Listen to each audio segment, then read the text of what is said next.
something beyond our dreams, but is a natural event in the history of mankind. I don't think we should wait until the encounter occurs, but that we should do all in our power to prepare ourselves for it. The time which we first meet may determine the character of our subsequent relations. Let us never forget the fatal impact we've had upon innumerable peoples on this earth, people of other species, who trusted us, defended us, and whom we destroyed by our thoughtlessness and insensitivity to their needs and their alternatives. The simple truth is that before we can communicate with others successfully, we must first learn to communicate with ourselves successfully. That is where we ought to begin, with ourselves.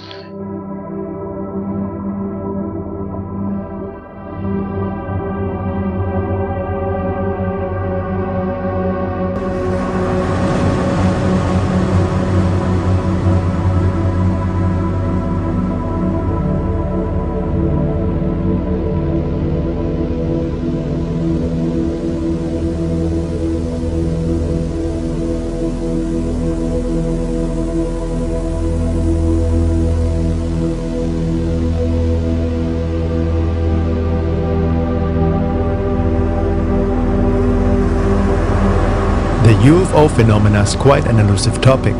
Despite many years of documented encounters, there is still no confirmation from any official authorities, be it mainstream science or government, that there may be something otherworldly going on. On the contrary, there's often ridicule and avoidance whenever the subject comes up.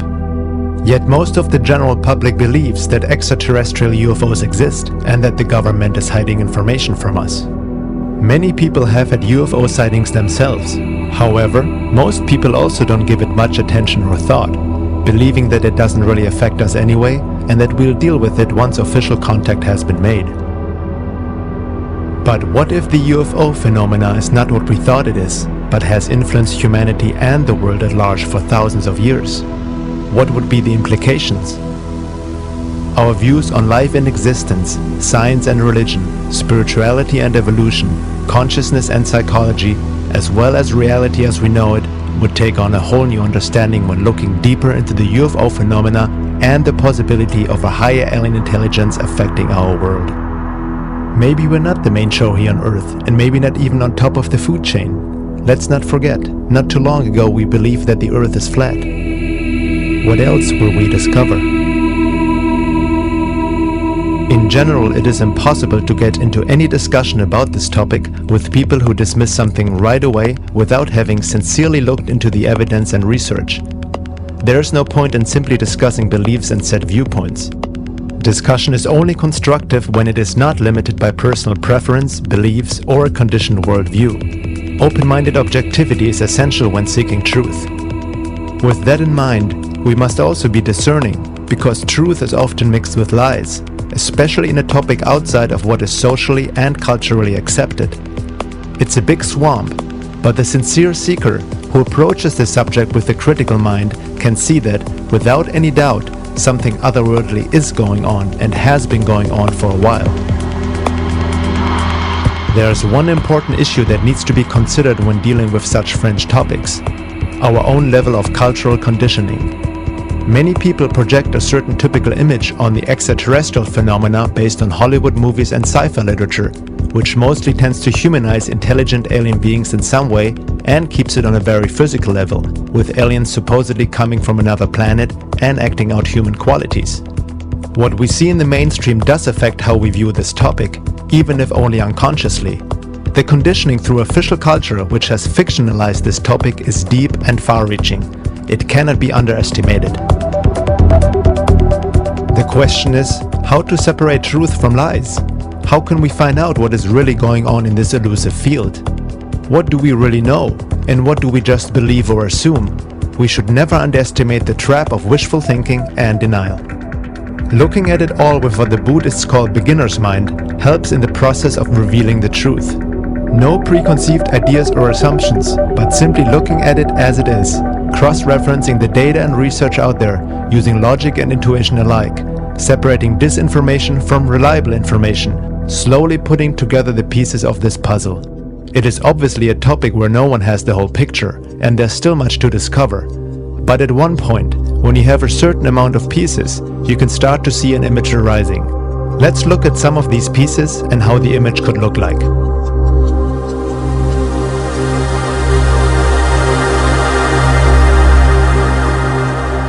When it comes to well-documented UFO cases, especially involving government and military documents, there's one book to point out, and that is Richard Dolan's UFOs and the National Security State, The Chronology of a Cover-Up.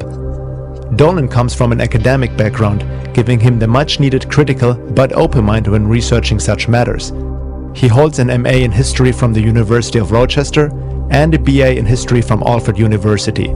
Prior to his interest in anomalous phenomena, Dolan studied US Cold War strategy, Soviet history, and international diplomacy. UFOs and the National Security State is a historical narrative of the national security dimensions of the UFO phenomenon from 1941 to the present. Included are the records of more than 50 military bases relating to violations of sensitive airspace by unknown objects, demonstrating that the US military has taken the topic of UFOs seriously indeed. Some believe that UFOs are just developed Nazi technology or secret military projects but have nothing ET-like to them. Others explain UFOs with Jungian psychology as a projection of our collective. For anyone who doubts that the UFO phenomena is real needs to read this book. It is well documented and clearly shows that the government and military are very aware of the UFO issue and do not have a handle on it.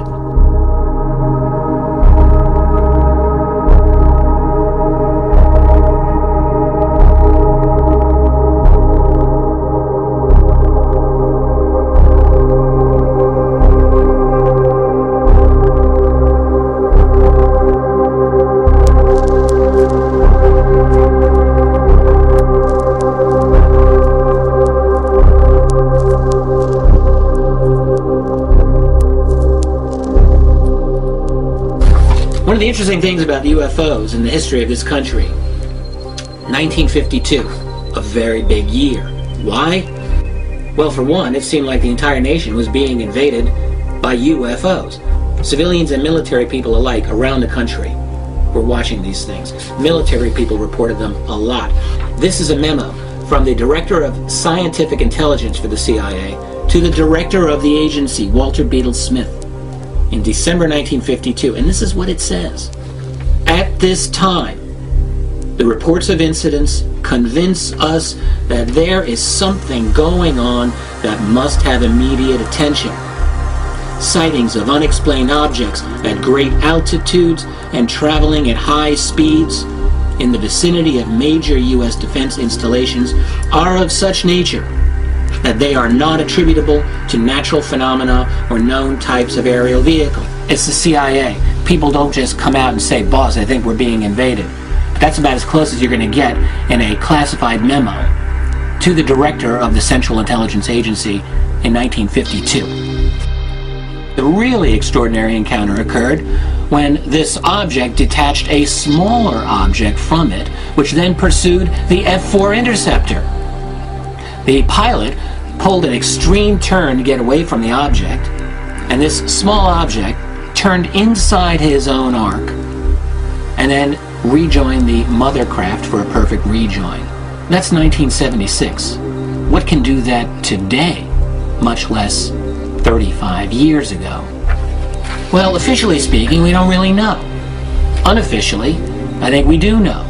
These are advanced technology that is not being operated, officially at least, by our own civilization. And therein lies the problem with the UFO phenomenon. Everyone in the world knows there's something going on, and no one in official power is ever willing to admit it. There are people who are so hide-bound in their opinions and so skeptical about this without bothering to look at any of the evidence that they will say, well, the government did look into this. The government did have Project Blue Book. They investigated it. They found there was really nothing to this. I heard that there was a scientific investigation too that also debunked UFOs. That explanation to this day is used by the Air Force and by the government to dismiss the whole topic of UFOs. But here's the deal. Project Blue Book a joke of an operation. I have a letter here from 1955 to the commander at Ent Air Force Base in Colorado Springs, Colorado, about UFO reports. In keeping with the purposes of the UFOB program, in this case UFOB means UFO, it is necessary to strive to reach as many case solutions as possible, thereby reducing the percentage of unknowns to a bare minimum. Not a minimum, a bare minimum. As pointed out in the UFOB guide, the word solution cannot always be used in the scientific sense when dealing with UFOBs. For this purpose, it must more often mean that a given case meets a given hypothesis. If it looks like it might be a flock of birds, you don't have to bother investigating, just put down birds and it's solved. And we're told that they investigated a total of 12,618 sightings and only 701 remained unidentified. Look, I'll tell you right now, those people didn't do one investigation that was worth a damn. That is the scientific foundation, if you can believe it, as to why your government continues to this day to deny that there is a UFO reality worth investigating. Dolan also examines the rising of a national security state or military-industrial complex independent of official government supervision, as well as the issue of disinformation and counterintelligence programs COINTELPRO, designed to deliberately spread false information in order to keep the public away from the truth. Compartmentalization is the name of the game, on a need-to-know basis. That's how secrecy works.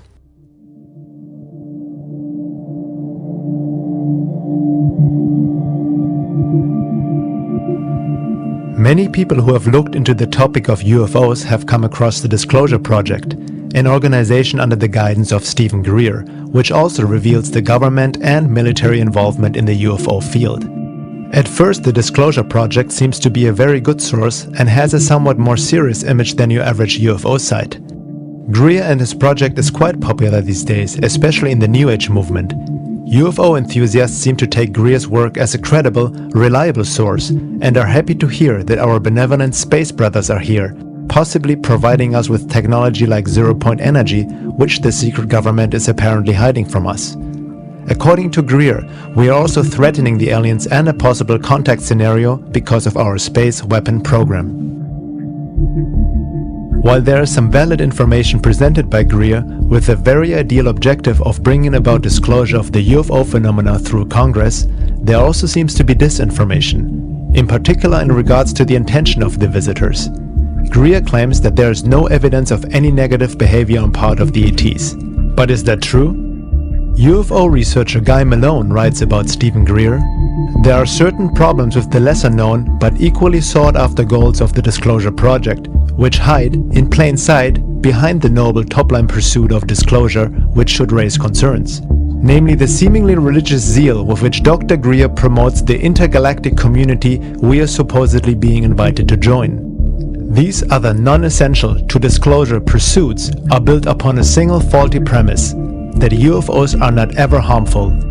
It is simply unreasonable to believe that, as a noted ufologist, Dr. Greer has never heard of these or similar reports. Too much of the UFO community simply ignores all such reports in favor of either an undeserved loyalty to the ufonauts or a hidden agenda, political, spiritual, and/or financial. Promotion of UFO beings as benevolent and the ideal of a peaceful intergalactic community is the hallmark only of uninformed researchers, well-informed disinformation agents, New Age acolytes, and UFO cult leaders. If the government doesn't really know much and has no handle on it, as Richard Dolan has shown in his research, then that puts into question the disclosure through government as promoted by Greer and others. One has to ask, who is going to disclose what? Are we really so naive to believe that the government would just come out and tell us the truth, even if they knew what was going on? Sincere researchers in the UFO field are starting to look through Greer's agenda more and more, as his claims do not hold up to the data uncovered.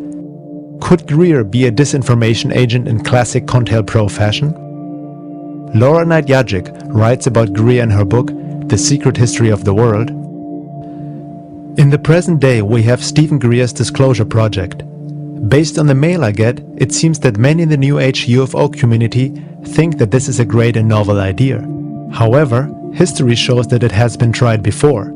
The one thing about Greer's effort that suggests it is just more and better COINTELPRO is his attachment to the aliens are here to help us idea, which is directly contradicted by history. In regards to secrecy of the UFO issue, referring to Dolan's work, she writes, "This brings us back to the problem of the secret state and its agenda. Some people believe that this secrecy is absolutely essential. They say that the public simply could not handle the truth about aliens. They say that there is no reason to spoil people's lives with the truth because there's nothing that the average person could do about it anyway. Is that really true? Would there be so much effort to conceal the alien agenda if disclosure of the truth wasn't harmful to that agenda?" Dolan's chronological history of the actual interaction between UFOs and the public and the corresponding behavior of the military, the intelligence community, the media, the scientific community in its interaction with the public make this abundantly clear. It seems obvious from the documentary evidence as well as the behavior of the military in response to UFOs and the alien matter that the aliens do have an agenda and that, at some level in the layers of secrecy, there are those who know, at least on a need-to-know basis, what the agenda is. It seems abundantly evident that the secrecy has been enjoined on this group by the aliens themselves. What is more, a careful assessment of the evidence does not suggest a benevolent agenda. Now, what would an alien agenda be that might not be in our best interest?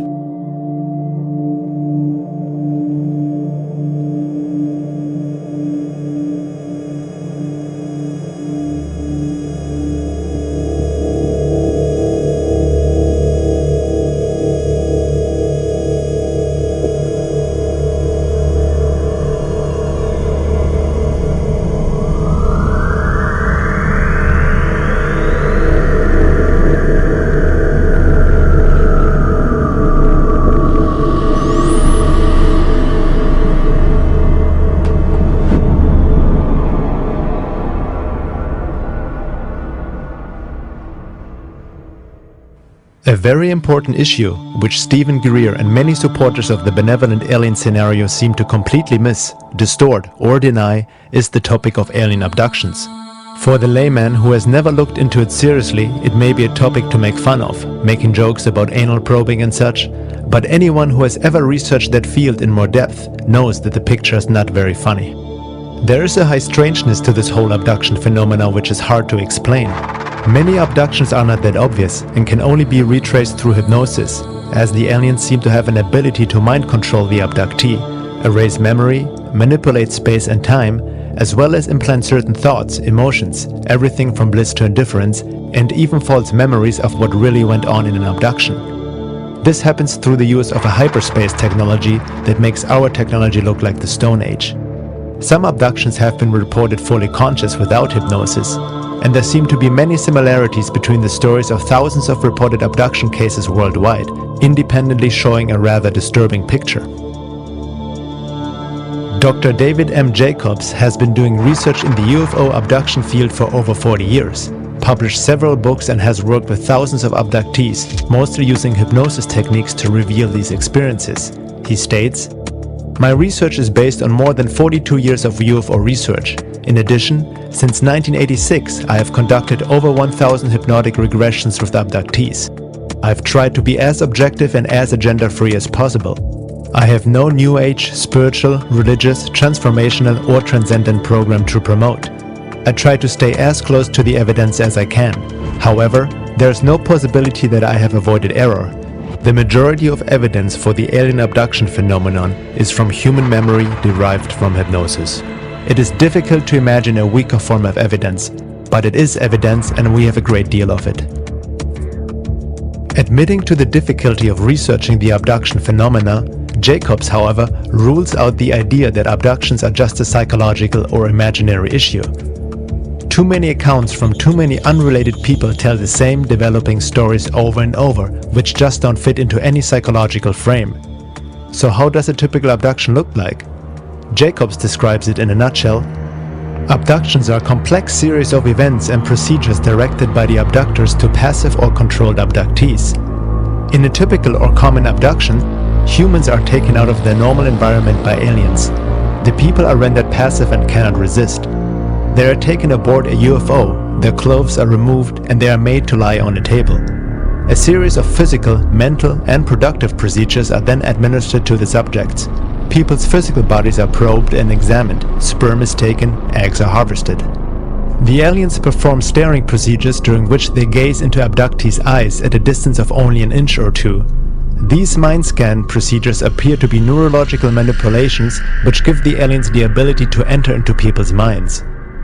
After the table procedures, abductees report that they are sometimes taken into other rooms where they are required to have skin-on-skin contact with unusual-looking babies.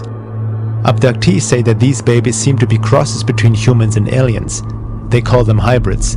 Abductees also see hybrid toddlers, older youth, adolescents, and adults. Sometimes abductees report that they are required to perform tasks, that they are tested in some way. They say that machines are brought in to examine them.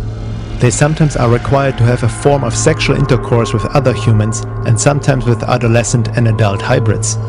They are returned to their normal environment and within seconds they forget what just happened to them. The individual abductee accounts are far more detailed. Not all are UFO related. Some have to do with underground bases. Dr. Jacob says that after all these years of research and putting the pieces together, he can see a picture emerging. It looks like there's a program in the works with a certain goal, and that producing offspring may be one of the objectives behind the abduction phenomenon for the purpose of creating a hybrid race. Some skeptics blame Jacobs for inducing his own belief system through hypnotherapy into his patients, and therefore creating false abduction accounts. However, this doesn't hold up with the evidence Jacobs and other researchers have come up with, much of it even without the use of any hypnotherapy. It only shows that skeptics haven't really looked into the research and are more trying to validate their own belief system rather than objectively looking for truth.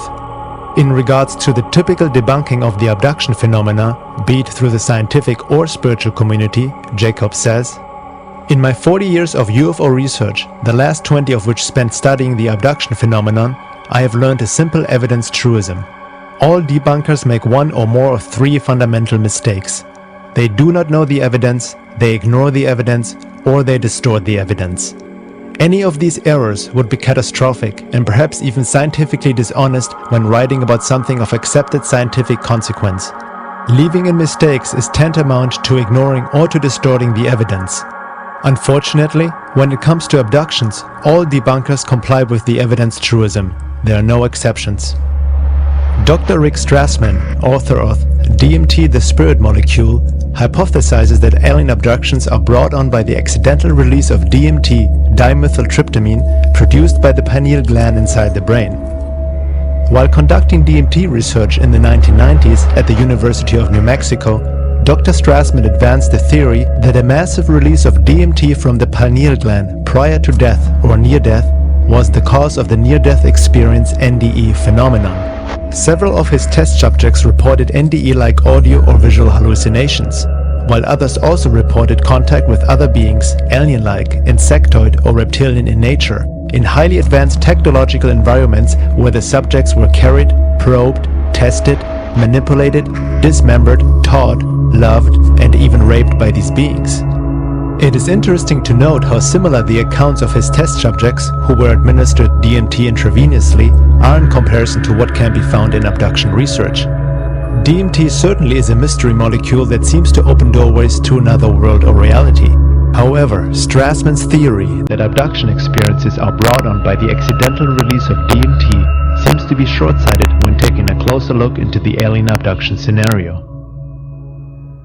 A respected researcher and abductee herself had been Dr. Carla Turner. She authored 3 books on the abduction phenomenon, Into the Fringe, Taken, and Masquerades of Angels.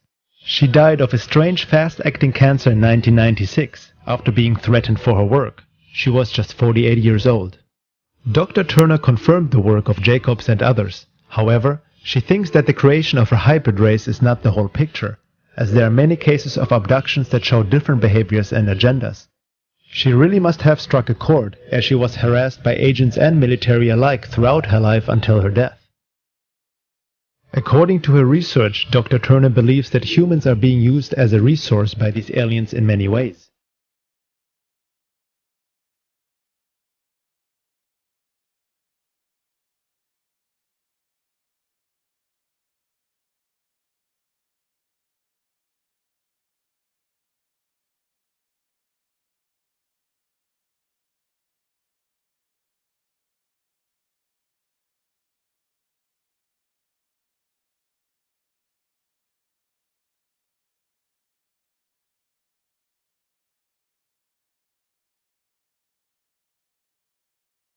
Here is a list she put together based on countless abduction accounts, research, and analysis.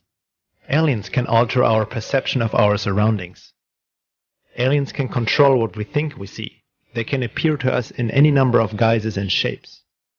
Aliens can take us, our consciousness, out of our physical bodies, disable our control of our bodies, install one of their own entities, and use our bodies as vehicles for their own activities before returning our consciousness to our bodies. Aliens can be present with us in an invisible state, and can make themselves only partially visible. Abductees receive marks on their bodies other than the well-known scoops and straight-line scars. These other marks include single punctures, multiple punctures, large bruises, 3- and 4-fingered claw marks, and triangles of every possible sort. Female abductees often suffer serious gynecological problems after their alien encounters, and sometimes these problems lead to cysts, tumors, cancer of the breasts and uterus, and to hysterectomies. Aliens take body fluids from our necks, spines, blood veins, joints, such as knees and wrists, and other places. They also inject unknown fluids into various parts of our bodies. A surprising number of abductees suffer from serious illnesses they didn't have before their encounters. These have led to surgery, debilitation, and even death from causes the doctors can't identify. Some abductees experience a degeneration of their mental, social, and spiritual well-being. Excessive behavior frequently erupts, such as drug abuse, alcoholism, overeating, and promiscuity. Strange obsessions develop and cause the disruption of normal life and the destruction of personal relationships. Aliens show a great interest in adult sexuality, child sexuality, and in inflicting physical pain on abductees. Abductees recall being instructed and trained by aliens. This training may be in the form of verbal or telepathic lessons, slideshows, or actual hands-on instruction in the operation of alien technology. Abductees report being taken to facilities in which they encounter not only aliens, but also normal-looking humans, sometimes in military uniforms, working with the alien captors. Abductees often encounter more than one sort of alien during an experience, not just the greys. Every possible combination of grey, reptoid, insectoid, blonde, and widow's peak have been seen during single abductions, aboard the same craft or in the same facility. Abductees report being taken to underground facilities where they see grotesque hybrid creatures, nurseries of hybrid humanoid fetuses, and vats of colored liquid filled with parts of human bodies. Abductees report seeing other humans in these facilities being drained of blood, being mutilated, flayed, and dismembered, and stacked lifeless like cords of wood. Some abductees have been threatened that they too will end up in this condition if they don't cooperate with their alien captors. Aliens come into homes and temporarily remove young children, leaving their distraught parents paralyzed and helpless. In cases where a parent has been able to protest, the aliens insist that the children belong to us. Aliens have forced human abductees to have sexual intercourse with aliens and even with other abductees, while groups of aliens observe these performances. In such encounters, the aliens have sometimes disguised themselves in order to gain the cooperation of the abductee, appearing in such forms as Jesus, the Pope, certain celebrities, and even the dead spouses of the abductees. Aliens perform extremely painful experiments or procedures on abductees, saying that these acts are necessary but give no explanation why. Painful genital and anal probes are performed on children as well as adults. Aliens make predictions of an imminent period of global chaos and destruction. They say that a certain number of humans will be rescued from the planet in order to continue the species, either on another planet or back on Earth after the destruction is over. Many abductees report they don't believe they're alien captors and foresee instead a much more sinister use of the rescued humans. Further commenting on that list, Carla Turner states, "In every instance from this list, there are multiple reports from unrelated cases confirming that such bizarre details are not the product of a single deranged mind. These details are convincing evidence that, contrary to the claims of many UFO researchers, the abduction experience isn't limited to a uniform pattern of events. This phenomenon simply can't be explained in terms of crossbreeding experiments or scientific research into the human physiology." Since most abductions are not remembered consciously, Dr. Jacobs believes that there are millions of abductions worldwide of people who have not the slightest idea that they had been abducted. Dreams and issues of missing time can be hints that an abduction has actually occurred. Sometimes people remember later in life, after 30 to 50 years or so, that something like an abduction had occurred earlier in life. Hypnotic regression can help to uncover more. However, there's also physical evidence at times, such as body marks, and there are conscious recollections without the need of hypnosis. According to abductees' stories, most abductions are performed by the typical grey alien, which has become a sort of pop culture icon thanks to Hollywood. Sometimes there are reptilian and humanoid entities present who seem to oversee such procedures. Some people believe that abductions are performed because these aliens are dying, claiming that they need our DNA and that in a sense we are helping them. On the other hand, some supporters of the benevolent alien scenario suggest that abductions and genetic manipulation of humans happen on purpose for our benefit in order to upgrade our DNA for the shift. However, this assumption doesn't hold up in light of the overall research and merely downplays the abduction phenomena by painting an inferior and innocent image of the aliens or seeing them as saviors. The grey aliens seem to be just biogenetic robots performing assigned and programmed tasks, but are not in charge nor a race on their own.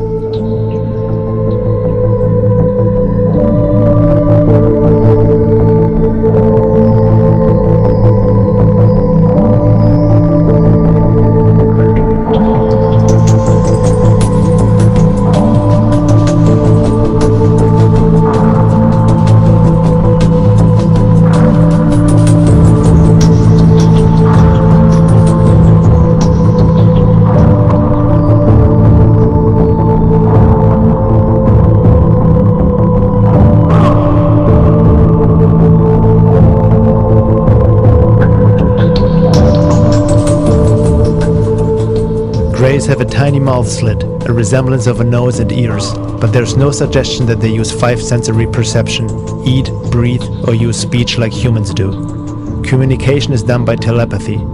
Dr. Jacobs also believes that the grey alien is a product of human-alien genetic manipulation, and the reason why mouth, ears, and nose have a regressed, underdeveloped appearance is simply because they are not used as a human would use them.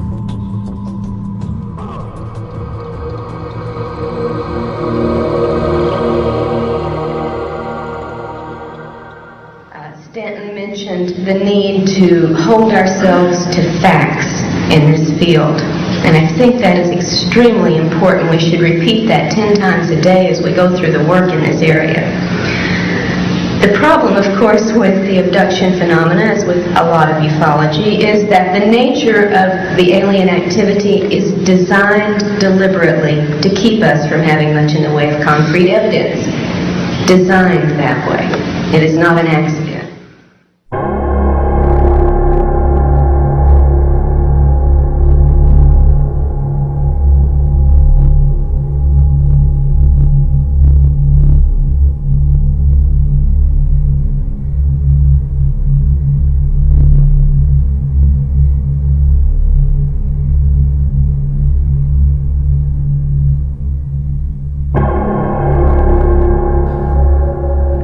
It seems that the secret government and military-industrial complex, which is in possession of alien technology and is involved with these non-terrestrial forces on some level, is not fully in control, but are themselves duped by these visitors.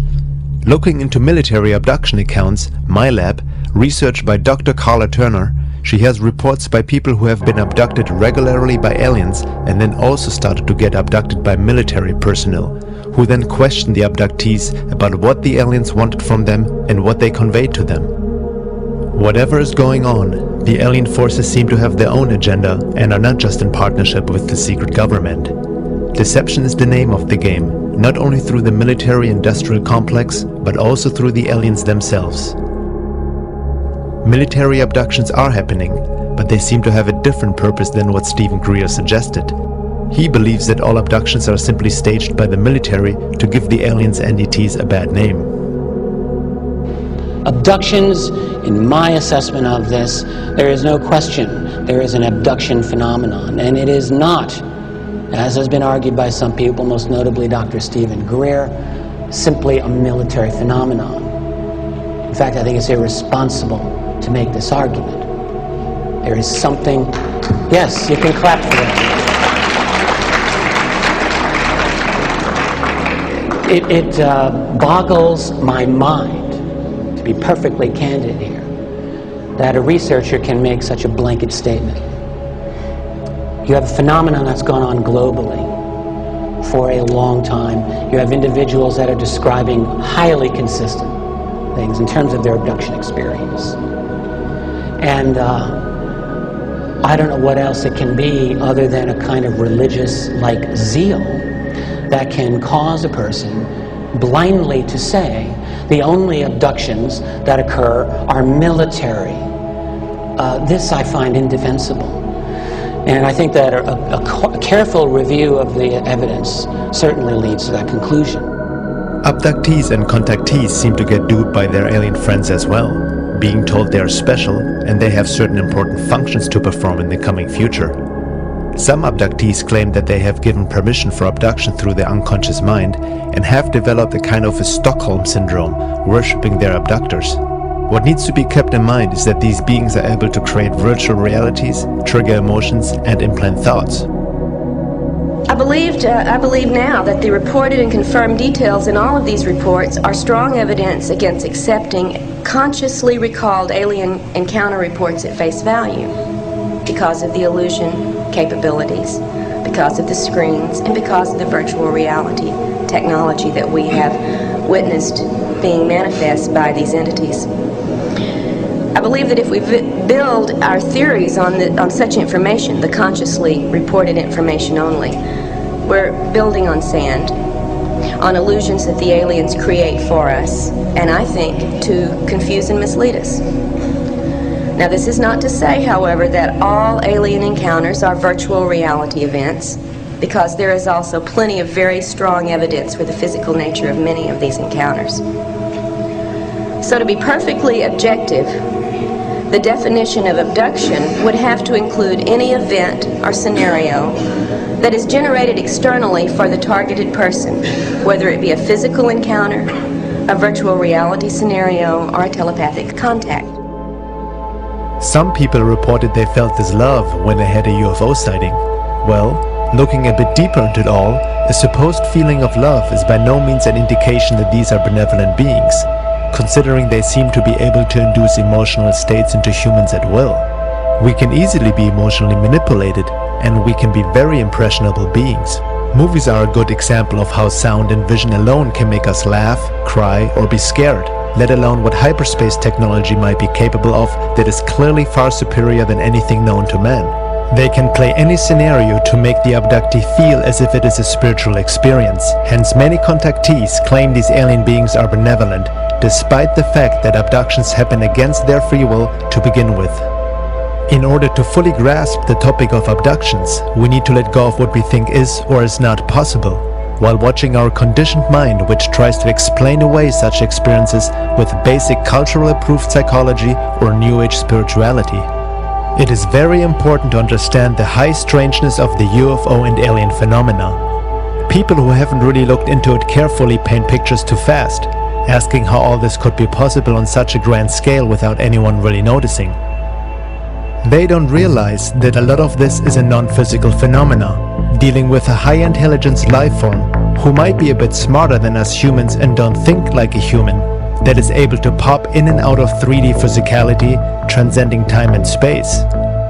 They can insert thoughts, memories, emotions, and change appearances, such as past loved ones, Jesus, the Virgin Mary, Santa Claus, a Pleiadian, and so on, depending on the belief system of the abductee.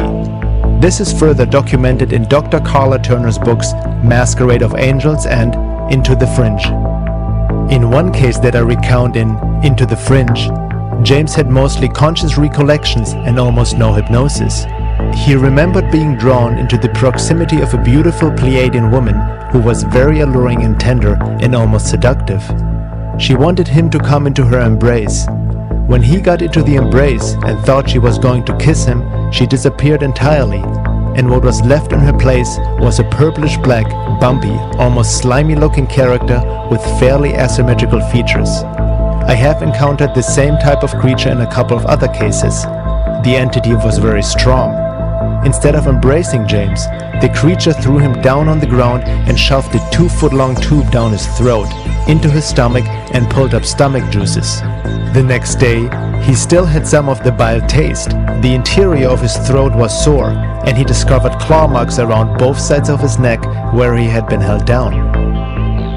Laura Nadjajic writes in The High Strangeness of Dimensions, Densities, and the Process of Alien Abduction, another disturbing factor that emerged from my research was that these beings, whether demons, vampires, or aliens, seem to have the ability to control our thoughts to a certain extent, our physical bodies, the weather, and even events in our lives.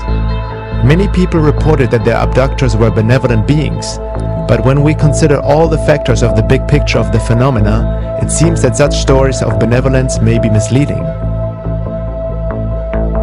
The first matter is the intrinsic deception at the heart of this agenda. And that's something that's become clearer with every new report that surfaces. Whether we choose to call it screen memory, telepathic mind control, technological mind control, or virtual reality scenarios, the entities involved in the abduction phenomenon employ masterful illusory capabilities. And I don't think the importance of this fact can be stressed strongly enough. It must affect all of our thinking and our research when it comes to these alien-human contacts. When we talk about the possibility of an alien race of high intelligence that exists outside our range of perception on a higher density, it doesn't mean that they are automatically spiritually evolved or loving angels. This also doesn't imply that there aren't any benevolent beings on higher realms of existence. However, there is a heavy romanticizing of the alien UFO phenomena going on based on wishful thinking and assumption. Not many people actually question the intentions of these beings. Dimensions are lateral and infinite, and densities are vertical and only 7. Okay. And density refers as much to state of awareness, because obviously if you're in a higher density, you're more aware of the multiple dimensions on the density below you. And as you go up, this just increases, because we as human beings are extraordinarily aware of, many creatures inhabiting the animal kingdom and the world around us, the natural world and so forth. So we're aware of many dimensions below us.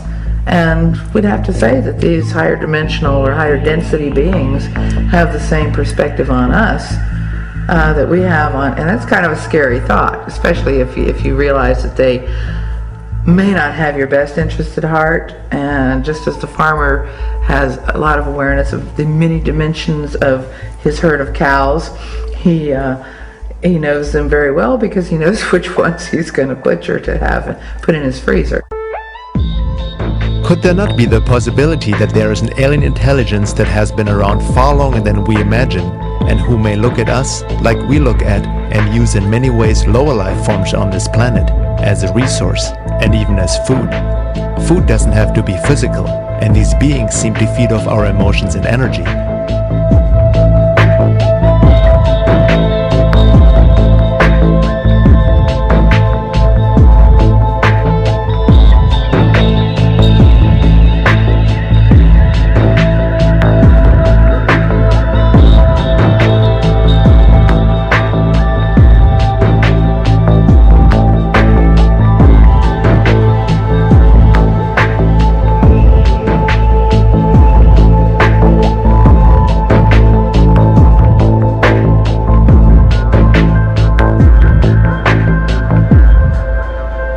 Are we really the peak of God's creation and so special and holy that nothing other than ourselves would harm, control, manipulate, or consume us? Are we really that anthropocentric and ignorant to think that way? What do we really know? Humility is not our greatest strength. We usually give some quick explanation to uncomfortable questions rather than admitting, I don't know, and making more sincere efforts to gain knowledge and understanding, even if it contradicts our long-held beliefs. We trust official authority, science, religion, government to give us these answers so we can go on and make a living, not needing to think too much about the more disturbing aspects of our world. But maybe our official culture, with its institutions, is also a product of and influenced by the other, the alien mind, or predator, as Don Juan called it, hence the debunking, ridicule, and avoidance of this topic in the public. Usually, if people admit that there might be other life forms visiting this planet, they tend to project human qualities into these visitors, rejecting anything that doesn't fit into this conditioned image of our space brothers. It's a typical "the aliens don't behave how they are supposed to" excuse and denial of the abduction phenomena. Who are we to even assume to know how another non-human life form thinks or behaves to begin with?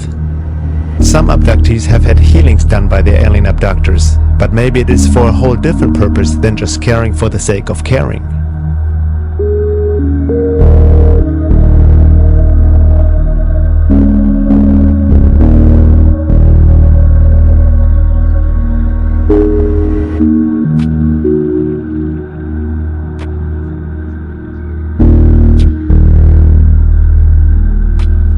A common explanation in New Age circles is that abductees attract these experiences to them, based on the popular law of attraction and create your own reality concepts, sometimes claiming it's their karma. This seems more like an escape and justification without carefully studying the phenomena. The hyped New Age teachings of today, which many people believe without questioning, shouldn't justify anything that may not look pretty. Millions of children have died in Iraq since the war. Do we also say it's just karma? Or they just attracted it because of their thoughts and just led them to their fate? Can we see the misuse of such popular ideas when dealing with these issues? Carla Turner states in that regard, "There is a theory that says abductees who perceive their experiences in a negative way only do so because they themselves aren't spiritually or psychically advanced. Persons with higher cosmic development have positive alien encounters, so the theory goes, and those who have painful or frightening experiences are merely spiritual Neanderthals." This is a pet theory of researchers who claim that aliens, whether objectively real or not, serve as mirrors of our spiritual nature on an individual or species-wide basis.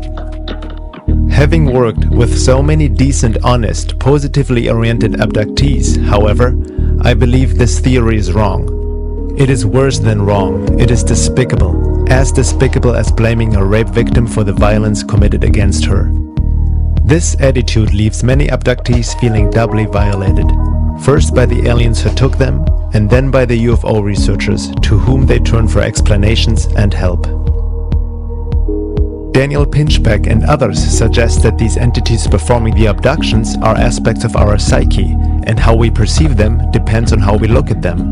He wrote in 2012, The Return of Quetzalcoatl, "Are the visitors real or imaginary? They are both and they are neither. Any entity only possesses relative reality, including ourselves.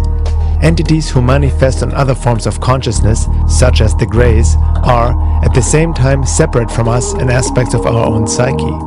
We are the ground of their manifestation, and it is only by attaining a non-dual perspective that we can understand them. We are supposed to learn to work with the elementals, and also alleviate their suffering.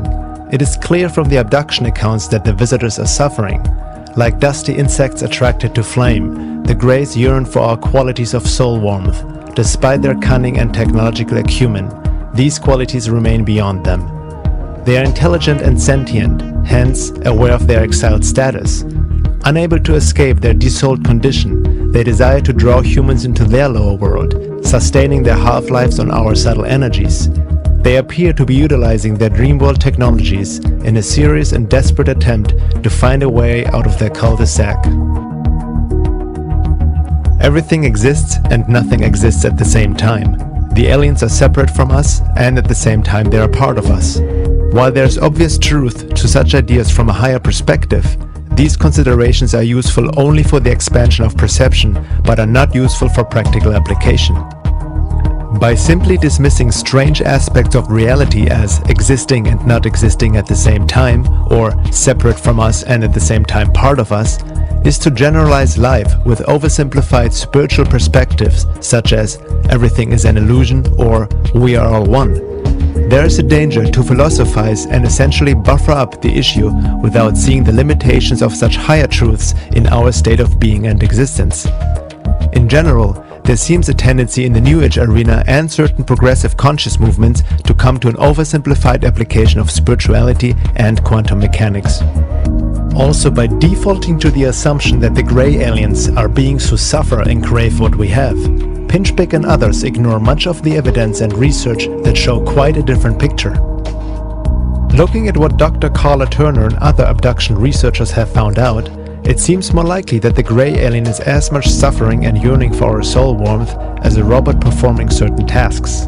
The grey aliens don't seem to be in charge, but are being used as biogenetic working drones by other more powerful beings such as reptilians or insectoids, who oversee the procedures and who actually seem to be able to plug into a grey alien and work or see through them. Implanted screen memories can also hide and distort of what an abductee has really experienced and paint a false image of what the greys really are. Screen memories may be unusually vivid dreams, recollections of meeting spirits, or even of friendly interaction with aliens. Hypnosis can get past screen memories to uncover another layer of experience, which is most often less agreeable. I remember just lying there, trying to relax. I'd opened my eyes, I seen a red light flowing across the ceiling, which it almost looked like the Aurora Borealis. Dan and Joyce Aarons say the room was dark except for the unusual light, which they describe as about 4 or 5 feet in diameter. They say it hovered over the baby's crib at the foot of their bed where their 1-year-old daughter Heather slept. Dan says that when he tried to get up, he found himself immobilized. That was the most frightening feeling I guess I've ever had in my whole life, is not being able to move. I was screaming for him to help me because I couldn't move. And I didn't know that he was paralyzed too. And we both sat up in the bed at the same time. And I said, "What the hell was that?" Dan agreed to an on-camera hypnosis session with Carpenter, during which he revisited that memorable night in 1976, the night he saw the red light over the baby's crib. This time, under hypnosis, he remembers more. He recalls cowering in the corner of his bed as he watched alien beings take his daughter Heather from her crib. He went to the crib. He went to the crib.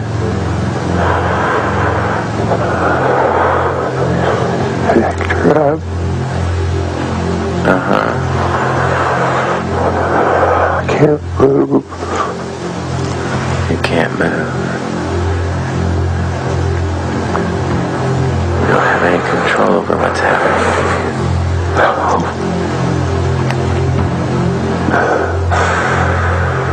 What do you see happening now? He took her.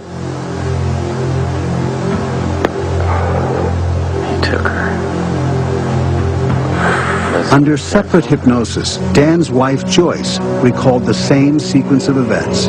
They both say little beings marched them outside. Together, the family was floated onto a spaceship. I never wanted it to happen to my children. I didn't realize until later that it had. But when they took her, I couldn't do anything. Abductions start as early as infancy and can occur till late in life. Some people have been abducted hundreds of times. Many abductees are living in fear, not knowing when the next taking will happen, not being able to prevent it, not being able to talk about it for obvious ridicule in the public. Many need to even hide these experiences from their families. Some are so utterly confused that they go mad, even committing suicide. Carla Turner suggested a number of steps abductees could take in the face of alien provocation. Educate yourself about the phenomenon. There is some control in knowledge. Let go of fear. It is through fear that negative entities maintain control. Anger is a more effective defense than fear. Abductees should be aware of how they are reacting. They should learn to step out of themselves and to maintain perspective. Maintain a good quality of life. Be realistic about what can and cannot be done. Stay close to your families. Confide. You don't need the burden of carrying this around without being able to talk about it. Abductees have reported that anger and getting upset at the entities does actually help. Also, by educating themselves and learning more about the abduction and UFO phenomena, they can create an awareness which seems to offer protection. As the saying goes, knowledge protects, ignorance endangers. I think we need to recognize that deceptions are employed at almost every level of this interaction to keep abductees from knowing about the actual events and the actual entities involved in these encounters. To me, maybe I'm just a suspicious sort, this implies that there's something they don't want us to know about. And often what seems implied from the reports is that there is something within us, the humans, something of which we could be capable, something of resistance or altering of this scenario that the abductors absolutely do not want us to be aware of. They go to great lengths to program our thinking about our encounters with them, that we are subordinate, that we are helpless, or that we are dependent, or that we belong to them. The list goes on. And they go to a great deal of trouble to convince us in every way that they can that we can do nothing about controlling these situations. The good news is that in a number of cases in the past couple of years, that hasn't proven to be true. Abductees are finding more and more specific instances in which they are able to resist the illusion suggestions, in which they are able to say no to procedures, and in fact when they have been able to break free of actual controls. This to me is a great step forward, and I think it's going to be something growing. With any luck, we're going to find abductees are realizing there are ways to change this entire pattern of activity. But what is very disturbing is the complete denial of this issue, not only in the mainstream scientific community, but especially in the progressive truth and New Age movement.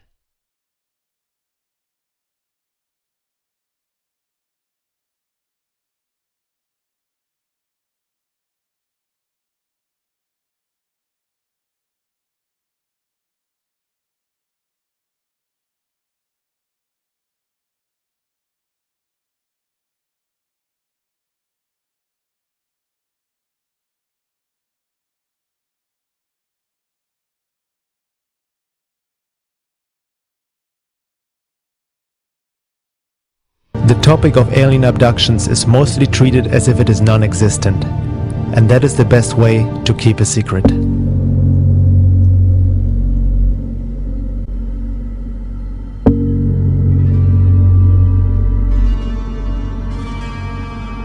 Looking at the high strangeness and hyperdimensional aspect of the UFO and alien activity, one can say that it is certainly not just a physical phenomena. And these crafts don't seem to have technology like we think in terms of a spaceship. After all, who says that these aliens come from another planet anyway? While NASA's looking for organic life on Mars, the real show is already happening right here, and has been for a long time. Contact has been already made, but it is not how we thought it would have happened. Maybe our physical world is just embedded in what longtime UFO researcher, scientist and astronomer Dr. Jacques Vallée calls a control system. If we look at the world from an informational point of view, and if we consider the many complex ways in which time and space may be structured, the old idea of space travel and interplanetary craft, to which most technologists are still clinging, appears not only obsolete, but ludicrous. Indeed, modern physics has already bypassed it, offering a very different interpretation of what an extraterrestrial system might look like. I believe there's a system around us that transcends time as it transcends space. The system may well be able to locate itself in outer space, but its manifestations are not spacecraft in the ordinary nuts and bolts sense. The UFOs are physical manifestations that cannot be understood apart from their psychic and symbolic reality. What we see in effect here is a control system which acts on humans and uses humans. Vallée also stated that it would be false to say that these UFOs fly like a plane or rocket would. With technology that transcends time, space and gravity, space travel may take on a whole new meaning. One has to wonder why such a topic of immense importance for science and the world is still widely ignored and denied by official culture. Abduction and UFO researcher James Bartley explains, "Unfortunately, the human race has been poorly served by the scientific community. This should come as no surprise, considering the disproportionate amount of funding the scientific community receives from tax-exempt foundations, multinational corporations, the Department of Energy, and the Pentagon, just to name a few. To provide such funding and then encourage real scientific study of UFOs would defeat the purpose of the long-standing, well-documented debunking and disinformation campaign against UFO reality. Since scientists are conditioned and trained to discount the reality of UFOs, it is relatively easy to convince some of them to be UFO debunkers, especially if they will be paid for their debunking efforts. Scientists cannot be expected to think or behave any differently. They have been indoctrinated and are in need of funding. I have to laugh when skeptics and debunkers demand scientific proof for UFO sightings and alien abductions. How can science, as controlled as it is today, possibly explain the types of phenomena described by UFO witnesses and alien abductees? UFOs have been seen to divide into numerous parts and fly off in different directions. Conversely, 2 or more UFOs have been seen to fly towards one another and merge into one object. UFOs have been seen to change shape in mid-flight, and so on. Other researchers and authors also see this phenomena not like a ET is coming from another planet scenario, but something that may have been around far longer than we imagine. The same phenomena seems to have been interpreted and described by the worldview of past cultures, from fairies to demons to vampires to serpents, dragons, and other mythological figures.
Are there any other hints in ancient history and scriptures that talk about a possible hyperdimensional control system, a paraphysical phenomena which is indigenous to planet Earth?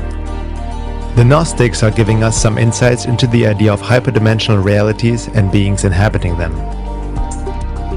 In Gnostic psychology, the Noetic science of the mystery schools, archons are an alien force that intrudes subliminally upon the human mind and deviates our intelligence away from its proper and sane applications.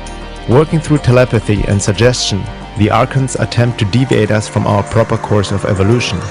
Their most successful technique is to use religious ideology to insinuate their way of thinking and, in effect, substitute their mindset for ours. According to the Gnostics, Judeo-Christian salvationism is the primary ploy of the archons, an alien implant. In the Gnostic view of human society, the archons are alien forces that act through authoritarian systems, including belief systems, in ways that cause human beings to turn against their innate potential and violate the symbiosis of nature. Because the archons need human complicity to gain power over humankind, anyone who assists them can be considered a kind of archon, an accessory. How do humans assist the archons? One way is by accepting the mental programs of the archons, that is, adopting the alien intelligence as if it were human-based, and implementing those programs by actually enforcing them in society. Another way is by actively or passively conforming to the agenda so proposed and imposed. Their most successful technique is to use religious ideology to insinuate their way of thinking? Now that is very interesting indeed, and puts also the whole New Age world of spiritual teachings as well as religion into a different light, doesn't it? The story of the archons is similar to what Don Juan talked about in The Active Side of Infinity by Carlos Castaneda. Ah, that's the universe at large, Don Juan said, incommensurable, non-linear, outside the realm of syntax. The sorcerers of ancient Mexico were the first ones to see those fleeting shadows, so they followed them around. They saw them as you're seeing them, and they saw them as energy that flows in the universe. And they did discover something transcendental. They discover that we have a companion for life. We have a predator that came from the depths of the cosmos and took over the rule of our lives. Human beings are its prisoners. The predator is our lord and master. It has rendered us docile, helpless. If we want to protest, it suppresses our protest. If we want to act independently, it demands that we don't do so. You have arrived by your efforts alone to what the shamans of ancient Mexico called the topic of all topics. I've been beating around the bush all the time, insinuating to you that something is holding us prisoner. Indeed, we are held prisoner. That was an energetic fact for the sorcerers of ancient Mexico. Why has this predator taken over in the fashion that you're describing, Don Juan? I asked. There must be a logical explanation. There is an explanation, Don Juan replied, which is the simplest explanation in the world. They took over because we are food for them, and they squeeze us mercilessly because we are their sustenance. Just as we rear chickens in chicken coops, the predators rear us in human coops. Therefore, their food is always available to them. No, no, no, I heard myself saying. That is absurd, Don Juan. What you're saying is something monstrous. It simply can't be true, for sorcerers or for average men, or for anyone. Why not? Don Juan asked calmly. Why not? Because it infuriates you? Yes, it infuriates me, I retorted. Those claims are monstrous. I want to appeal to your analytical mind, Don Juan said. Think for a moment and tell me how you would explain the contradiction between the intelligence of man the engineer and the stupidity of his systems of beliefs, or the stupidity of his contradictory behavior. Sorcerers believe that the predators have given us our systems of beliefs, our ideas of good and evil, our social mores. They are the ones who set up our hopes and expectations and dreams of success or failure. They have given us covetousness, greed and cowardice. It is the predators who make us complacent, routinary and egomaniacal. But how can they do this, Don Juan? I asked, somehow angered further by what he was saying. Do they whisper all that in our ears while we are asleep? No, they don't do it that way. That's idiotic, Don Juan said, smiling. They are infinitely more efficient and organized than that. In order to keep us obedient and meek and weak, the predators engage themselves in a stupendous maneuver. Stupendous, of course, from the point of view of a fighting strategist, a horrendous maneuver from the point of view of those who suffer it. They gave us their mind. Do you hear me? The predators gave us their mind, which becomes our mind. The predator's mind is baroque, contradictory, morose, filled with the fear of being discovered any minute now. I know that even though you have never suffered hunger, you have food anxiety, which is none other than the anxiety of the predator who fears that any moment now its maneuver is going to be uncovered and food is going to be denied. Through the mind, which after all is their mind, the predators inject into the lives of human beings whatever is convenient for them, and they ensure, in this manner, a degree of security to act as a buffer against their fear.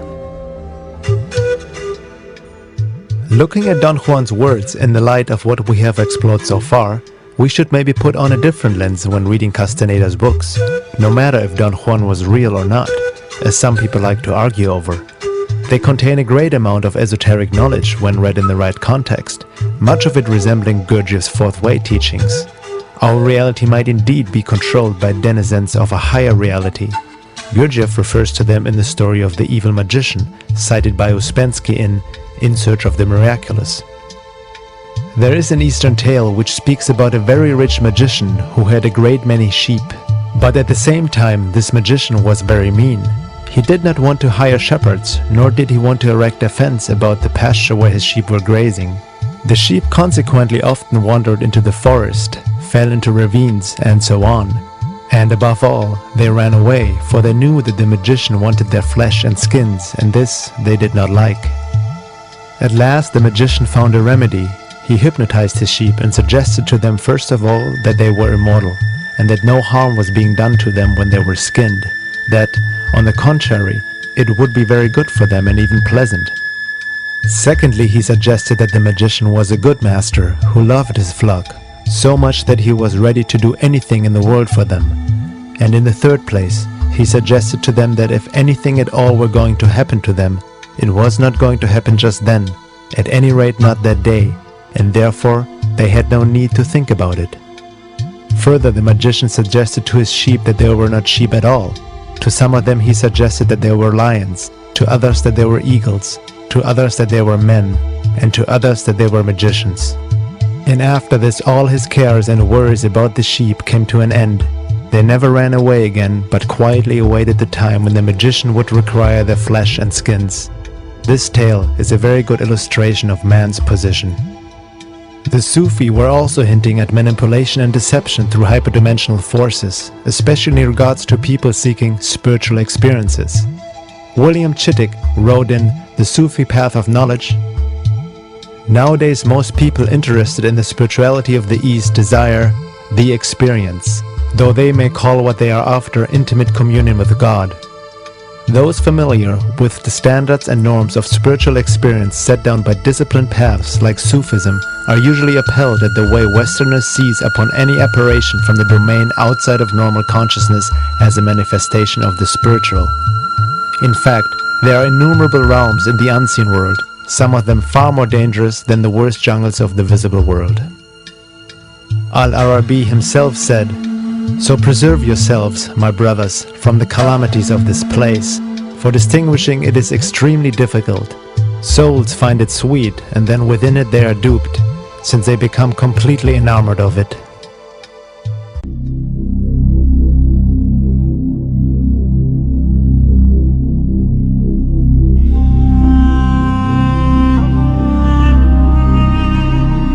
Let's consider what these sources tell us, from abduction accounts to the archons, predators, the evil magician, and aliens.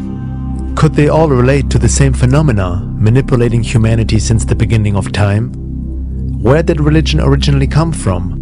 Could popular New Age teachings be influenced by these same forces? A lot of channeled and New Age material tells us to just focus on love and positive thoughts since we create our own reality. We should ignore anything negative or unpleasant, telling us that eventually the light will win anyway, and we need to just watch it unfold, bathe in the photon belt, and let the divine plan unfold. Is there manipulation going on in the New Age movement for the purpose of welcoming alien entities as friends and saviors, or maybe just as a distraction from reality? Laura Nadjajic concludes, "If anything, the so-called New Age movement has been so heavily inculcated with the idea that one must not ever think about negative things, that they, above all other people, are most subject to the predations of higher realms.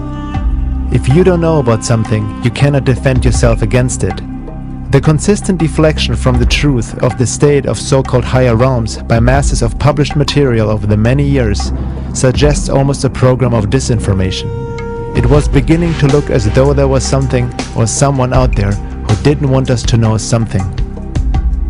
Having looked now more at the so-called negative alien scenario, the question comes up, are there any good aliens? How would the higher positive and spiritual non-human intelligence act? Would they interfere with free will and perform abductions? Would they help humanity against the bad aliens or the evil elite and save us? Or is it more up to us humans to learn our lessons in order to truly evolve spiritually, discerning truth from lies, learning and gaining knowledge of what is truly going on without being held by forces of whom we really don't know much about to begin with? What are these beings who claim to want to help us and land on our shores as promoted through popular New Age channelings these days? That doesn't mean that there aren't benevolent forces out there, but the negative alien scenario is being overlooked and denied in many ways. Maybe once we have learned our lessons, being able to truly see what is going on and act, behave, evolve accordingly, then the good ETs will come and join us, or we will join them. But in the meantime, it is up to us to grow and learn, discern truth from lies, true revelations from clever forms of deception. In our current state of being and evolution, we are more prone to being manipulated than joining any form of galactic federation of higher spiritual evolved beings. Isn't that obvious? We must become that first ourselves. And the major part of conscious evolution is not just about trying to focus on love, but also making the darkness conscious and learning the lessons therein, within and without. As the Russian mystic Boris Muravyev said, "Illusion, thinking it is reality, takes reality for illusion." Maybe the "We are all one" New Age slogan, as true as it is from a higher perspective, must also be carefully re-examined with a sober and objective eye. Sure, Bush and Gandhi are one, but one of them doesn't seem to have any conscience at all, and not even the remote ability to feel any compassion, love, or understanding, fully cut off from the higher centers of consciousness. Is he or others in power really human to begin with, just because he looks like one? What does it mean to be human? We always say that this is just human behavior, but never question it. Have we ever noticed how people project all these qualities into the world leaders without ever considering that they simply may not think or feel like regular folks do, may not even be genetically wired as the average man, but can perfectly imitate and act that way and fool us along the way? This doesn't necessarily mean that Bush or other political figures are alien hybrids, but relates to another greatly misunderstood and ignored topic: psychopathy and political ponerology. From a hyperdimensional perspective, psychopaths may be even used as portals through which negative aliens can work through. Who needs aliens when we've got psychopaths? You know, I mean... But the psychopaths are being motivated by hyperdimensional beings. Yes, and also Lizzie's and Greys, right? Who are Greys are on the fourth... Well, Greys are cybergenetic probes. They're not even real beings. They're they're like plant-like, living like robots. Sure. You know, they're like a cross between a plant and a critter, and they grow them like plants. You know, and they send them because they can function in our reality much more easily than the overlords, who have great difficulty making their vibrations match with our reality. And they've also been working on hybridization projects to hybridize beings that can cross densities, that can be bi-density, that can move between densities, because they want to use these bodies themselves as incarnational opportunities when they, you know, in a sense, to use them as portals into our world.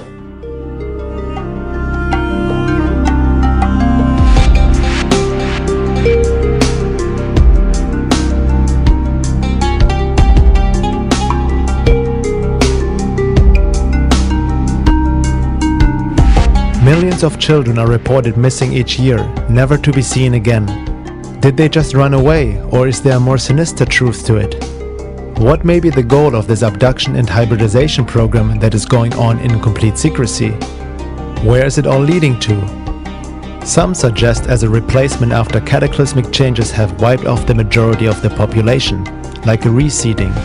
This may sound like a bad sci-fi movie or fear-mongering to some people, yet anyone who has sincerely looked into it knows that the UFO and alien phenomena has a darker side that can't be just ignored.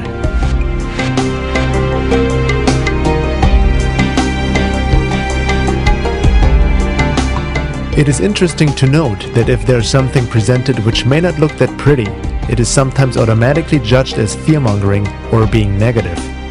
Some people seem to mistake objectivity for negativity and wishful thinking for positivity. Most of what people see as negative or positive are their subjective projections and opinions that don't really reflect the world as it is. We're just looking at some of the pieces of the puzzle and a possible emerging picture and resulting questions we may have to ask ourselves. It's all just information. What we do with it and how we react to it, be it fear, denial, discomfort, excitement or inspiration, is up to each one of us. Discomfort in examining our fears can serve a purpose, if used or applied correctly. There's a chance for healing from a shamanic and esoteric perspective. It is good to put oneself into a state of vulnerability when looking at the darker aspects of our reality or of oneself. Truly looking at it, facing it, and not giving the ego a chance to explain it all away so we can go back to our comfort zone and ultimately go back to sleep. It's not about buying into fear and panic either, but about gaining knowledge and understanding. Sometimes things need to be confronted without automatically defending our beliefs and views, allowing us to look at the world and ourselves more objectively, not only in regards to the UFO alien issue, but in many other aspects as well.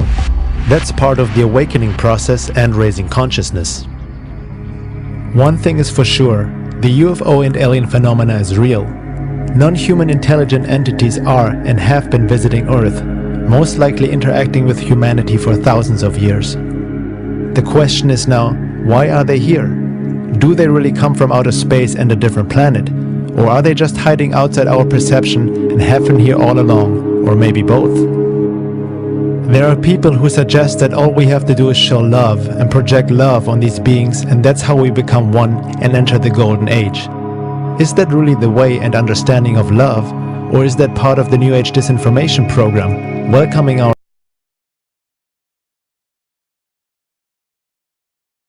We need to be positive and loving, but intent without really seeing what is going on objectively, separating truth from lies, essentially does more harm than any good. Isn't it interesting, as we all focus on global issues such as the environment, self-sustainability, the fake war on terror, economy, the banking system, etc., all important topics that need to be addressed and looked at, but all along there seems to be something else going on which we totally ignore, deny, even laugh about, or try to explain away with questionable spiritual concepts or mainstream psychology. The high strangeness of UFOs, aliens, abductions, and hyperdimensional realities may hold major clues for what is happening and has happened on our planet in regards to history, the rise and fall of nations, religions, evolution, culture, wars, conspiracies, human behavior, psychology, basically humanity's existence as a whole, even potentially the very creation of it. Maybe the elite, which seems to control the world these days through government, media, military, and transnational corporations, are mere puppets to their hyperdimensional masters who have been manipulating humanity for ages. It seems to be happening before our eyes that they have been creating a ruthless race in which to incarnate themselves at the time of this upcoming macrocosmic quantum event so that they can rule over the rest of humanity, whatever remains, in the higher density state. In other words, they want to lock this planet into their evil garden spot for them to have control and domination. They think, of course, for all of eternity. That's their plan, that's their intention. And, we would like to see that doesn't happen. We'd like to see a future freedom for people. And the Seeds have said that also is possible. But the people, can't do it until they can connect together in a certain way. And they cannot connect together in a way that can block that hyperdimensional. In other words, what we want to do is we want to cut off their power supply. There are all of these pathological people on our planet, and they're getting fueled by these hyperdimensional negative beings that are negative. You can't even plumb the depths of their negativity. You read about the most horrible crimes that have ever occurred committed by so-called humans on this planet, and you're getting a little bit of the picture of what their internal landscape is like. What are the implications for humanity when considering the possibility that hyperdimensional alien entities have manipulated humanity through belief systems and genetics since the beginning of time, or since the fall from Eden, as some may want to call it, all the while feeding on us energetically, emotionally, as well as physically? There are ancient accounts that hint to the reality of hyperdimensional control and alien life forms. There are cave paintings and scriptures, writing of the Gnostics and Sufi, the Native Americans, and various ancient esoteric teachings. This underlying hyperdimensional reality that is behind our history and how it, extrudes itself into the historical timeline, and how you can observe these long historical events and see the movement of that hyperdimensional energy through the actions of human beings, through historical cycles, through the behavior of groups of people, through the manipulations, things emerge, This is the age of transformation, but also the age of deception. As the frequency raises on the planet, what we might be experiencing sometime in the future is an intersection of densities and the beings inhabiting them. Perhaps the aliens haven't really traveled from a distant planet, but have been here all along. Some researchers suggest that the Anunnaki are returning to Earth. Maybe they never left, but have been here this whole time, just right outside our range of perception. As one abductee said, they may see us as their property and Earth is their farm. We are the resources and food. Or another more disturbing quote by an abductee. To them we are just cockroaches. We might laugh at such statements, but millions of people are going through these experiences which the mainstream labels as psychological issues. Maybe we should give the abductees a closer listen, as well as the researchers in that field, before we look away too quickly.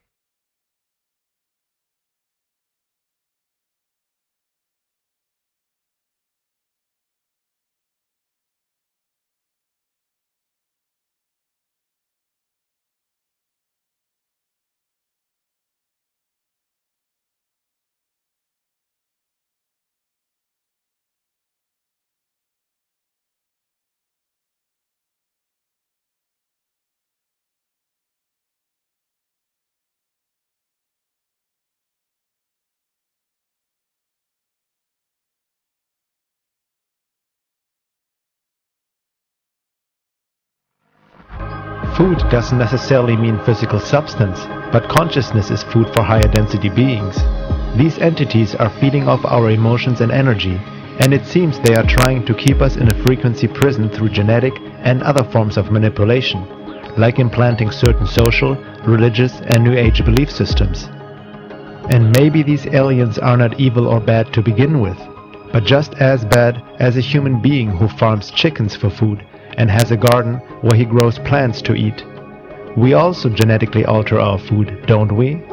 All is consciousness, and life feeds on life. Whoever said that we're on top of the food chain anyway? As above, so below. Some people ask, if the negative aliens are really here and so technologically superior, why haven't they attacked and taken over? Any openly hostile alien invasion, as seen in numerous Hollywood blockbusters, can only be bogus because only a primitive race like us would act like that. A higher intelligence with a technology beyond our present understanding is far more efficient and subtle. The most efficient takeover is if the target chooses out of free will to be captured, yet believing to be free. A deeper insight in that regard is given by Michael Topper in his article, The Positive and Negative Realms of Higher Densities. We have to understand here that the true negative realm agenda is to eat consciousness, so this actually prevents an overt takeover in literal physical terms. If an invasion was detected, this would mean that the veil would be lifted, and all would see the man behind the curtain and would be disgusted and turn away. Just as in The Wizard of Oz, those ruby slippers have to be obtained very carefully. Gathering the essence is an art of great subtlety. The negative alien plan is, in its purest sense, stalking.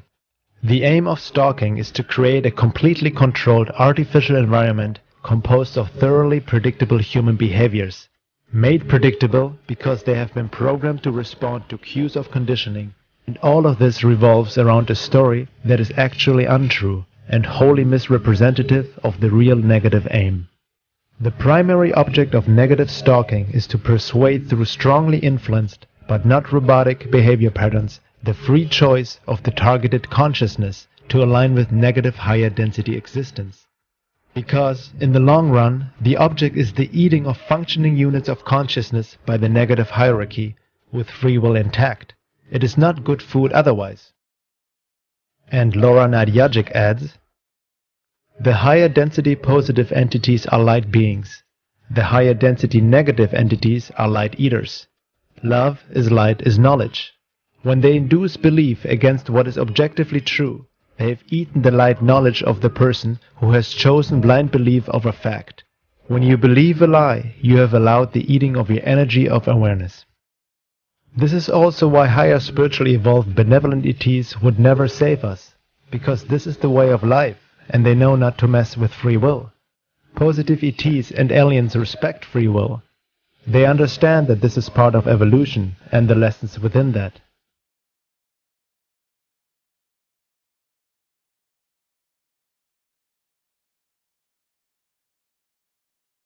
There are accounts of information and help from higher sources stating that it is up to us to discern truth from deception.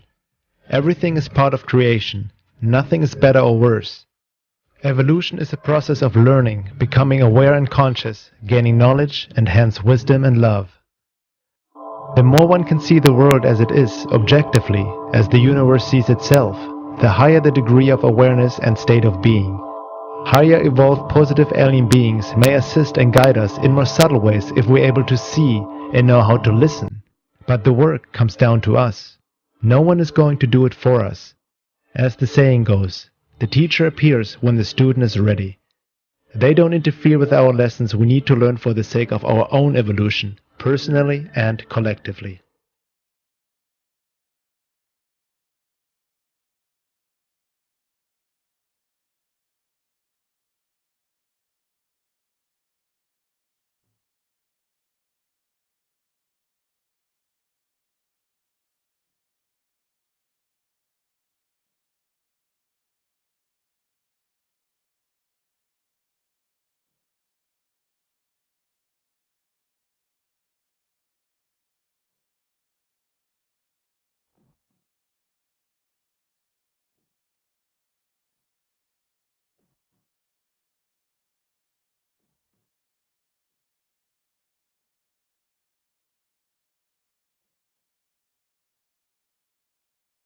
Knowledge protects, ignorance endangers. The more we gain knowledge and understanding, not simply book-smart knowledge, and the more we become objective with ourselves in the world and raise awareness, the better we can see and act accordingly. This means carefully discerning truth from lies. There is truth to certain channeled material. However, one needs to understand how to read and interpret it. Looking at what we've found out about manipulation through hyperdimensional beings, it is obvious that a lot of channeled material these days is suspect to great deception from higher sources. There are different levels and degrees of channelings, depending on many factors. The topic of channeled information needs to be examined very carefully.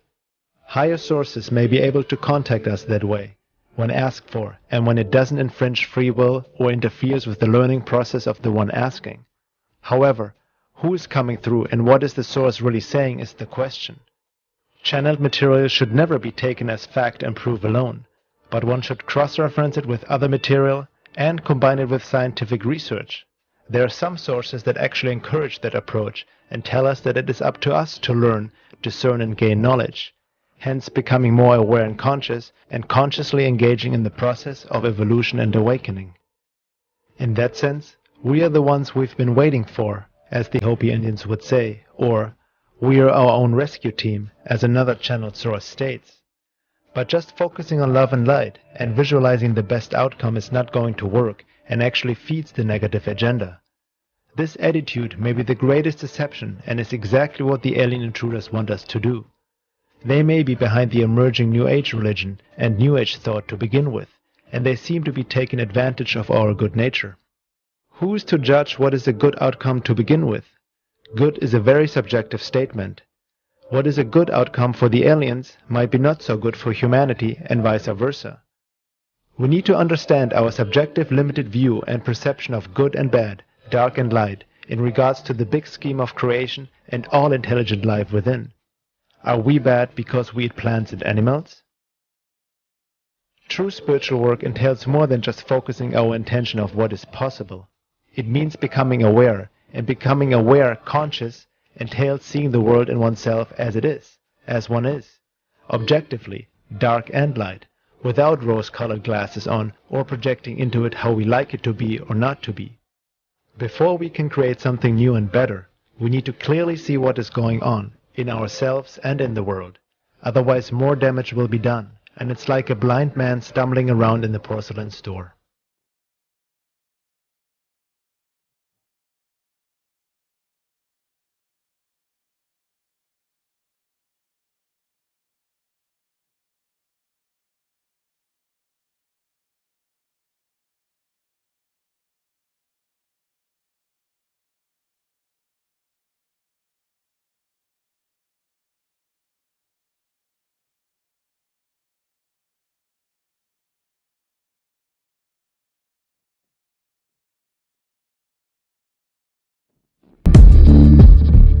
There's still much to find out about this topic. This is just some food for thought, no pun intended. However, one thing is for sure, there's already enough well-documented material out there that shows and proves the possibility of an alien agenda, which might not be quite what we have hoped for. The high strangeness and paranormal aspect of this phenomena make it very hard to study. The fact that these beings and UFOs act in stealth and secrecy with obvious intent to keep the truth away from humanity at large doesn't make the issue easier and doesn't speak well for them. One has to ask, why would benevolent beings act that way? Why would good aliens take thousands, if not millions of people against their free will? What are they really here for? In the words of Dr. Carla Turner, and it becomes clear from these details that the beings who are doing such things can be seen as spiritually enlightened, with the best interest of the human race in mind. Something else is going on, something far more painful and frightening, in many abduction encounters. As to researchers who claim that the ETs are here to help us evolve some higher consciousness, or that they're here for some other positive purpose, saving our planet, promoting world peace, etc., I challenge those researchers to incorporate anomalous data into this view. Theories are starting places for research, not proven conclusions, and UFO researchers must be willing to expand and alter their pet theories according to the data they uncover. It would be wonderful if we could shape ET experiences into something positive, but until the details of abduction encounters, all the details, are given serious consideration, I think it's dangerous to cling to theories that ignore data that will not fit. We owe it to ourselves to seek the whole truth.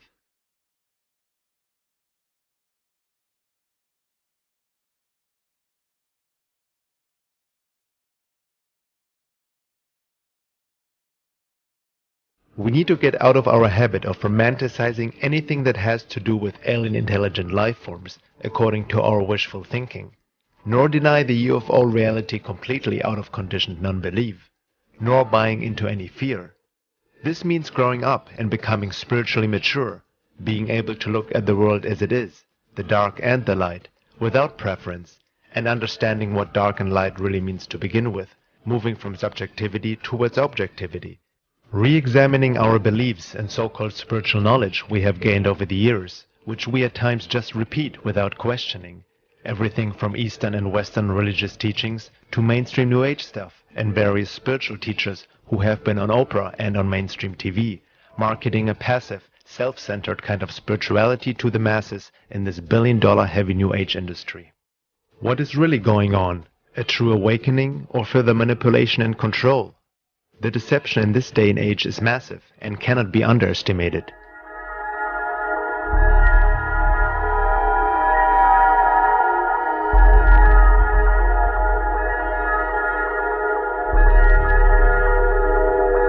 There's much disinformation in the New Age movement and UFO field these days. Most of them are not even purposely spreading disinfo, but they are duped themselves, caught in their own subjective tunnel vision and wishful thinking. As Laura Nadjajic states, "Let me make it clear at this point that I'm convinced that a lot of honest, sincere, hard-working individuals are being duped and or controlled without being fully aware of it. From the viewpoint of esoteric work, truth and objectivity should be one's principal goal. It's interesting how the popular New Age teachings these days promote subjectivity, to just focus on the self and shut out the outside, to ignore the bad, and keep manifesting reality according to one's desires and wishes. Is this really what spirituality and conscious evolution is all about? Perhaps the popular New Age teachings and create your own reality concepts are corrupt in many ways. Universal truths mixed with lies, painting a false picture of what spiritual evolution truly means, making us believe we are already God on our level to keep us in our self-inflicted prison. In this day and age of transformation and global change, it may be advisable to look more into what Don Juan called the topic of all topics: UFOs, hyperdimensional realities, and the beings inhabiting them, the magicians that play with us, our reality and consciousness. It is also not something that is just now happening. It seems to have been going on for quite a while, thousands of years. These beings are operating outside the realm of space and time, and that is exactly why the manipulation and control is so unnoticed by the general population. It transcends our comprehension and works through our own minds. It is the subtlety of this phenomena which makes the deception so hard to see, because it is already ingrained in our way of life, our culture and civilization. This also puts a big question mark on the topic of disclosure. The UFO phenomena has a strong paranormal and hyperdimensional aspect to it that can't be simply ignored. Many supporters of disclosure and exopolitics seem to ignore or oversimplify that issue.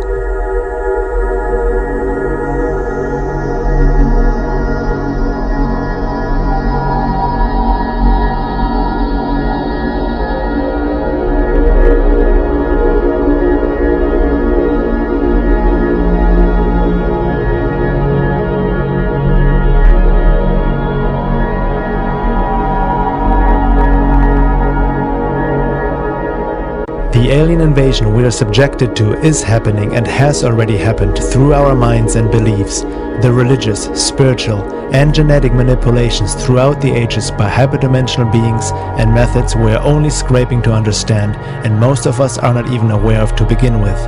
It's state-of-the-art mind control. Are perhaps the aliens themselves behind the New World Order and quest for global enslavement? Most people still have a hard time realizing that 9/11 was an inside job, and that Al-Qaeda is as fake as the war on terror. If the population of this world can be already so easily deceived by such obvious means, how will they ever look through a manipulation and deception by beings they are not even aware of and whom they even might welcome as their space brothers in the near future? Interesting times indeed. In the words of Elton Turner, husband of Dr. Carla Turner.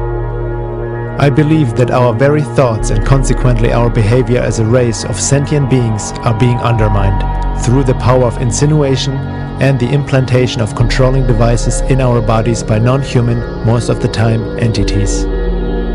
This is truly the most effective way to invade and conquer.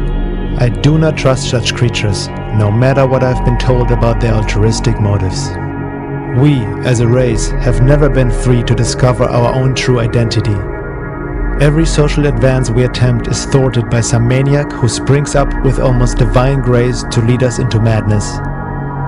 Every major religion has managed to find an excuse in its teachings to destroy non-believing fellow human beings.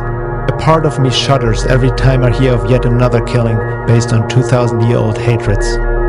What law allows us to continue with such atrocities?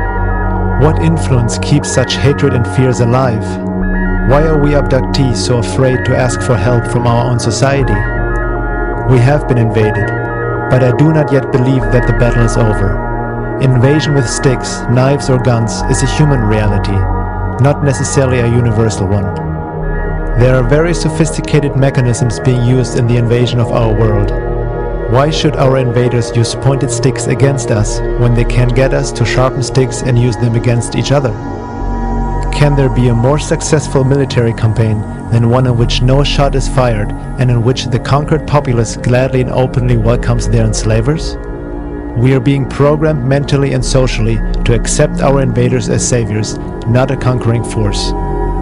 The researcher asked me if I personally knew of harm that has come to anyone at the hands of or because of the aliens. Yes, harm has come. My early youth was damaged severely by the unconscious knowledge that I was being used by some non-human agency. It took me 40 years to recognize that the fears which guided me daily were not of my own making, and that the rebellion I constantly felt was engendered by my contempt for the powerful invisible agents that forced me to do things that I knew were wrong even as I was doing them. For example, I did not want to marry the person who became my first wife, yet I had no control over the decision. Before we were married, we were jointly abducted and subjected to severe programming. The results brought no happiness to either of us. We both starved for love and companionship, even though we tried with all our might to find them. My son was also one of their subjects and is miserable and lost. He's an artistic person with so many unknowable fears that he's paralyzed. I know of abductees murdered by mutilations, reports of which are suppressed immediately and completely, by cancers that no physician has ever seen before, and by madness that has led to suicide. In my opinion, these acts were not caused by brothers of any sort. I do not believe that all is lost, however. I have felt a guiding hand that helped me to discover happiness and inner peace amid all this chaos and misery. What I have come to understand is that that hand is only there when I take responsibility for my own happiness and do something about whatever is bothering me. It is time that we think hard about ourselves and what we have on this gem of the universe, our home, our planet. There are laws governing the actions of our invaders, rules guiding their actions and patterns of behavior we can discover if we will make a concerted effort to discern them. We humans have something valuable that is desirable to and usable by the alien forces acting on us. I feel it is time we take back that which is ours, that we use all our resources to discover the laws that govern reality and become the beings that we intrinsically know we are.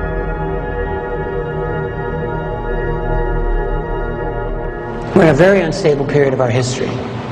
It's like everything's bouncing around. That is exactly, in my view, the type of environment in which some monumental mistake will occur, in which the secret will come out in some way. I don't know how. I don't know what the trigger will be. It's going to happen. When, I don't know either. I predict within 10 years.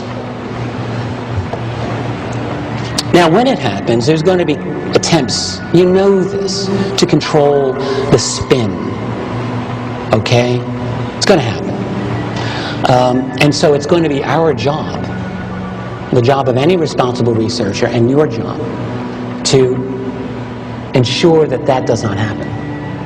We've got to make sure that the actual truth comes out, even if it's horrible. Even if it's horrible, especially if it's horrible. There's no other way we're going to be able to deal with the reality until we learn the full import of what is going on. But there may be some extraterrestrial or interdimensional or non-human intelligences that may not be working toward our best interest. If we don't acknowledge that at least as a distinct possibility, I think we're fools. We have to, even if their intentions may not be bad. What happens to indigenous cultures when they encounter a highly technically proficient society? We know. And maybe in the long run things get better for them. I don't know. You can decide that for yourself. But the point is that we have to be vigilant against a variety of fronts here. Hope and fear. Fear is an enemy, we know this. Because when we are afraid, we react irrationally to things. We don't think through. Hope is an enemy too, though. That sounds kind of wrong, doesn't it? Everyone likes to have hope. Don't give up hope. But here's the problem with hope. Hope also deludes. We need to have a cold eye. We have to be able to look at reality in as alert and awake a fashion as we can. What is true higher consciousness? Well, it starts with awareness, with seeing things as they are. Not as you want them to be, not as you hope they can be. You have to see them as they are. And it is only through going over that first large hurdle, I feel, that we can really attain a true higher consciousness, a true awareness in which we are awake, not asleep. No matter what the truth ultimately proves to be, we have to go for it. I mean, without it, we're like children playing with shadows. And we're ignorant, and we're certainly unempowered to deal with and confront whatever the real entities are behind this masquerade. To take it all at face value is foolish. To take none of it at face value is ridiculous. Investigations into this field there cannot be anything more important for us to be doing right now than to dig past our wishes, dig past our fears, and dig for objective reality and understanding. What is truth and what are lies in the world of UFOs, aliens, abductions, and hyperdimensional realities? We ought to make an effort to find that out. As Carla Turner said, we owe it to ourselves.